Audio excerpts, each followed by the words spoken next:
But with the 2024 guys, just each one in whatever you order you want, just kind of tell me top line what you think their kind of greatest strength is, what they could come in and do right away as a freshman in college at UNC.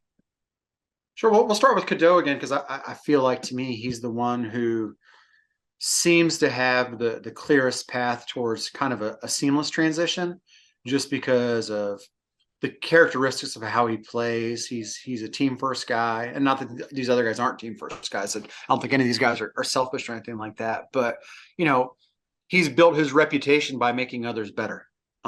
He hasn't built his reputation because he's some 30-point game scorer or anything like that. So I think putting him on the floor with some experience and some guys to get the ball to, he's going to thrive in that role pretty well. I think he's a good on ball defender, which doesn't get talked about enough. You know, he's pretty athletic too. He's a very sneaky athlete, explosive first step. He will get to the rim and do some damage on some people. Jump shot is coming along, not broken or anything like that. I think it's just a reps and a trust thing. But I like Elliott. It's nothing really flashy or anything about him, but he just gets the job done. With Ian, he's that super quick twitch, bouncy, can make some real highlight reel type plays guy.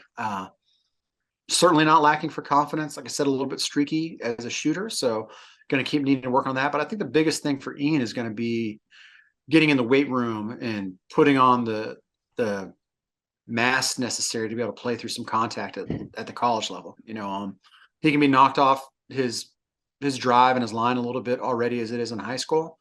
And obviously players aren't going to get weaker when he gets there, but he's the one that if you're talking about, hey, once it all clicks, it could be like, holy crap, like this is why this guy was a top 2, top 5 guy in the class. Like he is explosive. He can score in bunches.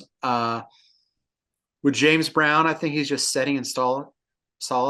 He finishes with either hand around the rim, which I really, really like. He has good hands, pretty good passer out of the low post too, I think.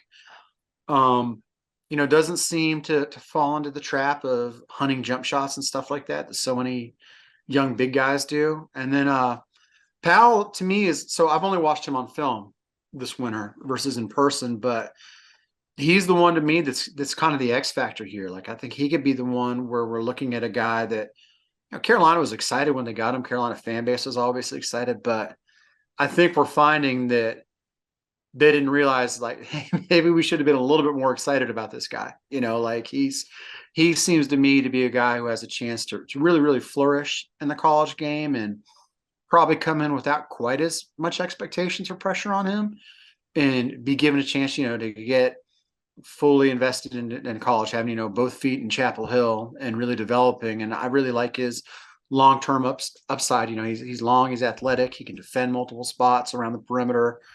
He's driver, lob finisher, and now the jump shot's starting to come around. You know, I think we're looking at that guy's commitment in a much different light today than we were when he committed back a few months ago.